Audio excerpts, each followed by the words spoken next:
तर्हि शब्दस्यापि एवम् उपाधिभेदेन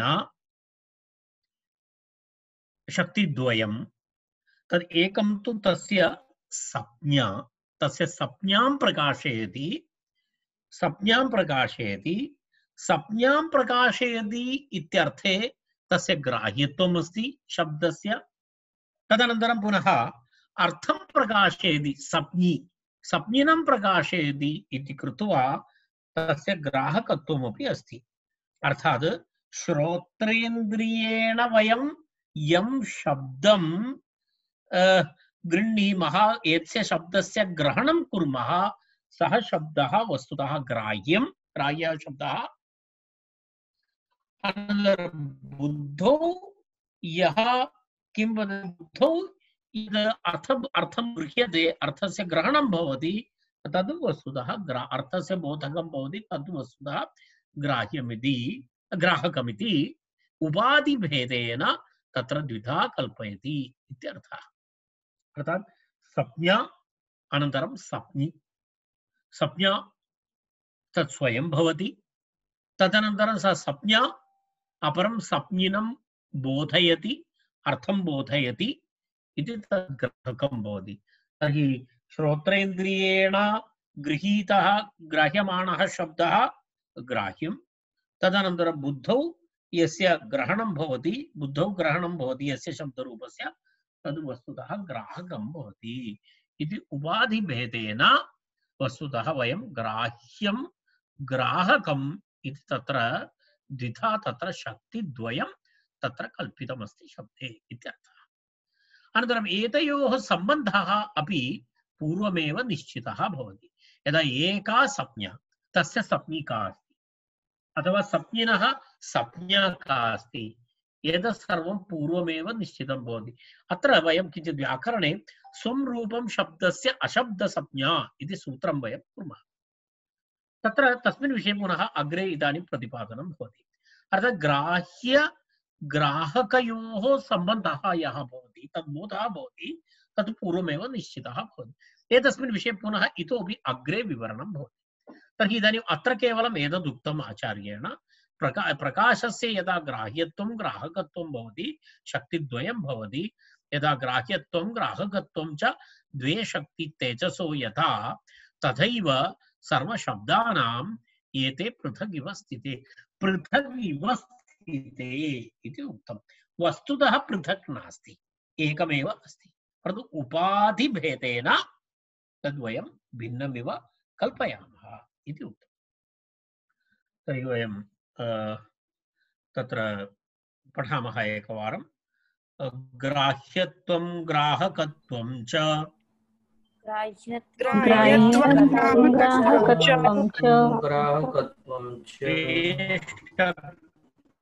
तेजसो यथा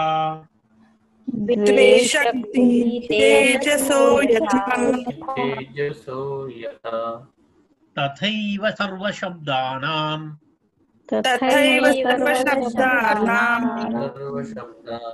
एते पृथक् इव स्थिते।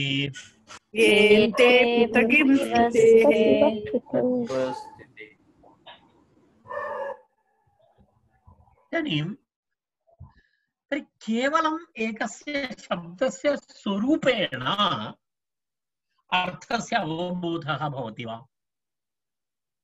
यदि एवं केवलम् एकस्य शब्दस्य स्वरूपावधारणेन, शब्दस्य स्वरूपधारणेन केवलं तेन अर्थबोधः न भवति। यदा इंग्लिश भाषायाः यः शब्दः अथवा भवन्तः न जानन्ति, तस्य शब्दस्य अर्थं भवन्तः पूर्वं न जानन्ति, तर्हि तस्य शब्दस्य उच्चारणेन अर्थबोधः न भवति। शब्दः श्रुतः, स्पष्टं श्रुतः, स्पष्टश्रवणाय उदाहरणं मलयाळ भाषायाम् अहम् एकं शब्दम् उक्तवान्, पूकुन्नु इति शब्दम् उक्तवान्। स्पष्टं श्रुतवान्, अहं किम् उक्तवान्, पूकुन्नु इति उक्तवान्। कः अर्थः? स्वरूपम् अवधारितवन्तः वयम्। अहम् उक्तवान्, तत्र श्रवणे कोऽपि दोषः नास्ति, सर्वे श्रुतवन्तः, पूकुन्नु इति अहम् उक्तवान्। तर्हि शब्दस्य स्वरूपावधारणं तु जातं, परन्तु अर्थावधारणं तु न जातं।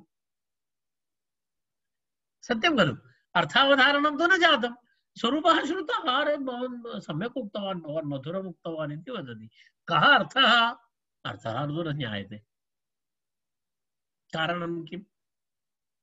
तत्रैव पुनः अग्रिमविषयः, अर्थात् ग्राह्यस्य ग्राहकस्य संज्ञा संज्ञी, ग्राह्यस्य ग्राहकस्य च कश्चन सम्बन्धः पूर्वमेव यः गृहीतवान् अस्ति, स एव श्रुताद् शब्दाद् अर्थम् अवगन्तुं शक्नोति। संज्ञासंज्ञिनोः सम्बन्धं यः पूर्वमेव गृहीतवान्, स एव किं कर्तुं शक्नोति? श्रुताद् शब्दाद् अर्थस्य अवगमनं कर्तुं शक्नोति। अन्यथा तु बहु सरलम् आसीत्, कस्यापि भाषायाः पठनस्य आवश्यकता एव आसीत्। यः कोऽपि शब्दः श्रुतः तस्य अर्थबोधः भवति चेत् कियत् सरलम् आसीत्। तथा तु न भवति, तथा न भवति। कारणम् एतत् ग्राह्यग्राहक, एतस्य ग्राह्यस्य ग्राहकस्य च कश्चन सम्बन्धः अस्ति। सः सम्बन्धः यः पूर्वमेव गृहीतवान्, स एव किं कर्तुं शक्नोति? सस्यैव अर्थबोधः भवति इति अग्रिमकारिकायाम् अत्र आचार्यः प्रतिपादयति। एतत् कारिकाद्वयम् अत्र एतस्मिन् विषये भवति। 56-57 इति बोधकत्वनिर्णयः इति विषयः, शब्दस्य अर्थबोधकत्वनिर्णयः इति विषयः। कारिकाद्वयं तत्र अस्ति। अग्रिमा कारिका अस्ति। कारिकाद्वयं 56-57 शब्दस्य अर्थबोधकत्वनिर्णयः। एकां कारिकाम् इतोपि पश्यामः। वस्तुतः मम 9 वादने एक कार्यक्रमः अस्ति, तत्र गन्तव्यम्। अहं शीघ्रं करिष्यामि। एकं लघु कारिका, सरला कारिका। विषयत्वमनापन्नैः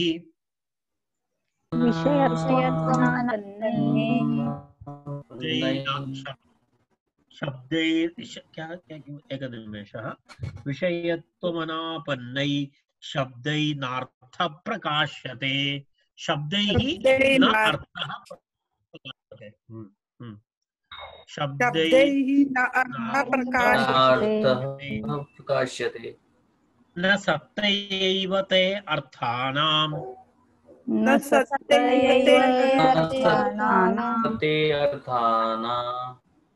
अगृहीता प्रकाशका।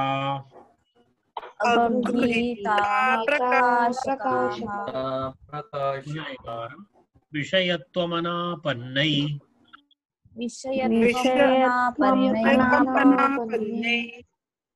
शब्दैर्नार्थ प्रकाश्यते,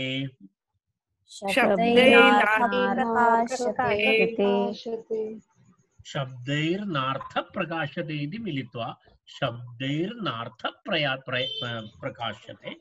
न सत्यैव ते अर्थानाम्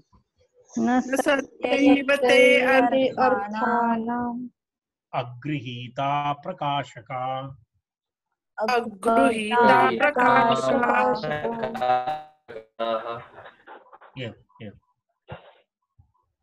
तत्र यैः शब्दार्थयोः सम्बन्धं पूर्वम् अगृहीतः इति।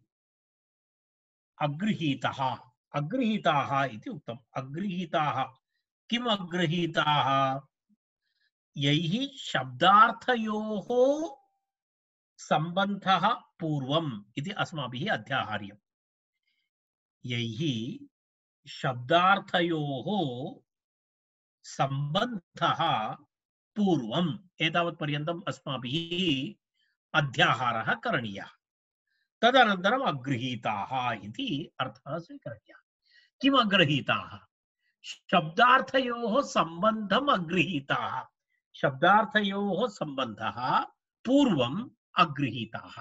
अर्थात् यदा भाषां शृणोति ततः पूर्वं तस्यां भाषायां शब्द अर्थयोः सम्बन्धस्य ग्रहणं पूर्वं न जातमस्ति।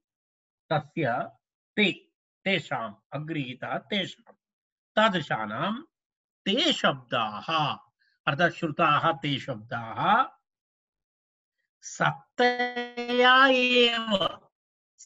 एव इत्युक्ते तेषां शब्दानां श्रवणमात्रेण अथवा तेषां शब्दानां सान्निध्येन किं भवति न अर्थप्रकाशकाः भवन्ति न अर्थप्रकाशकाः भवन्ति अर्थात् न सत्यैव न प्रकाशकाः इति न अर्थबोधकाः भवन्ति किमर्थं ते पूर्वमेव शब्दार्थयोः सम्बन्धं न जानन्ति शब्दार्थयोः सम्बन्धं न जानन्ति इति कृत्वा अग्रहीतः सः तेषां ते शब्दाः सत्तयैव न प्रकाशकाः भवन्ति अतः किं भवति विषयत्वम् अनापन्नैः शब्दैः अर्थः न प्रकाश्यते विषयत्वम् अर्थात् अतः विषयत्वम् अनापन्नैः अर्थात् अस्य शब्दस्य अयम् अर्थः इति विषयत्वम् अनापन्नैः इत्युक्ते यस्य ग्रहणं पूर्वं न जातमस्ति तादृश अनापन्नैः अप्राप्तैः इत्यर्थः अनापन्नैः इत्युक्ते अप्राप्तैः इत्यर्थः अप्राप्तैः किम् अप्राप्तैः ग्राह्यत्वम् अप्राप्तैः कस्य ग्राह्यत्वं विषयत्वं ग्राह्यत्वम् अप्राप्तैः विषयत्वं नाम किमस्ति अस्य शब्दस्य अयम् अर्थः इति विषयत्वम् अथवा ग्राह्यत्वम् अप्राप्तैः अनापैः किं भवति शब्दैः तादृशैः शब्दैः विषयत्वम् अप्राप्तैः शब्दैः ग्राह्यत्वम् अप्राप्तैः शब्दैः अर्थः न प्रकाश्यते अर्थस्य बोधः न जायते यदा अहं पोकुन् इति शब्दः इदानीमपि भवतः बुद्धौ तिष्ठति तस्य अर्थबोधः न जातः गच्छति इत्यर्थः अर्थः न जायते इदानीं पोकुन्नु इति अहम् उक्तवान् तर्हि कः अर्थः गच्छति इत्यर्थः इदानीम् अर्थबोधः जातः यदा यावत्पर्यन्तं यदा जलम् इति अस्ति जलम् इत्यस्य वेल्लम् इति शब्दः दक्षिणात्यभाषासु वेल्लम् इति वदति तर्हि वेल्लम् इति वदति चेत् जलम् इति भवन्तः जानन्ति तर्हि अवगच्छति अन्यथा न अवगच्छति अन्यथा केवलं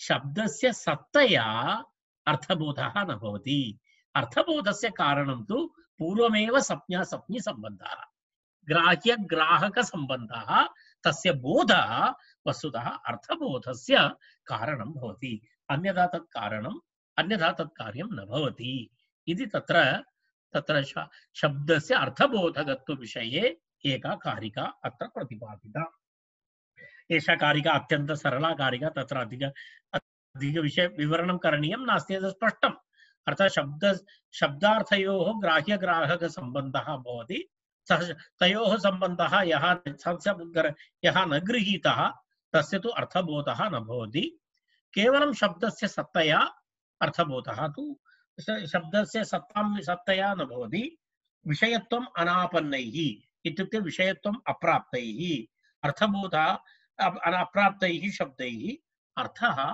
न प्रकाश्यते अर्थस्य प्रकाशनं तु न भवति अर्थः न प्रकाश्यते इत्युक्तम् अन्वयः यैः शब्दार्थयोः सम्बन्धः पूर्वम् अगृहीतः तथा करणीयम् यैः शब्दार्थयोः सम्बन्धः पूर्वम् अगृहीतः तेषां ते शब्दाः सत्तया एव न प्रकाशकाः भवन्ति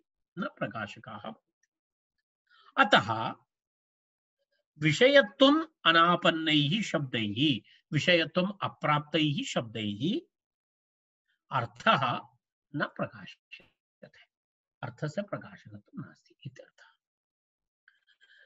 पश्यामि एतदेकवारं पठामः विषयत्वमनापन्नैः विषयत्वम् अनापन्नैः शब्दैर्नार्थ प्रकाश्यते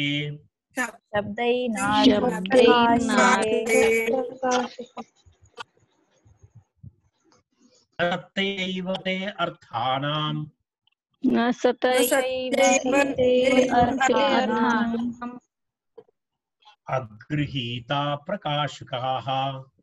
गृहीता प्रकाशकाः।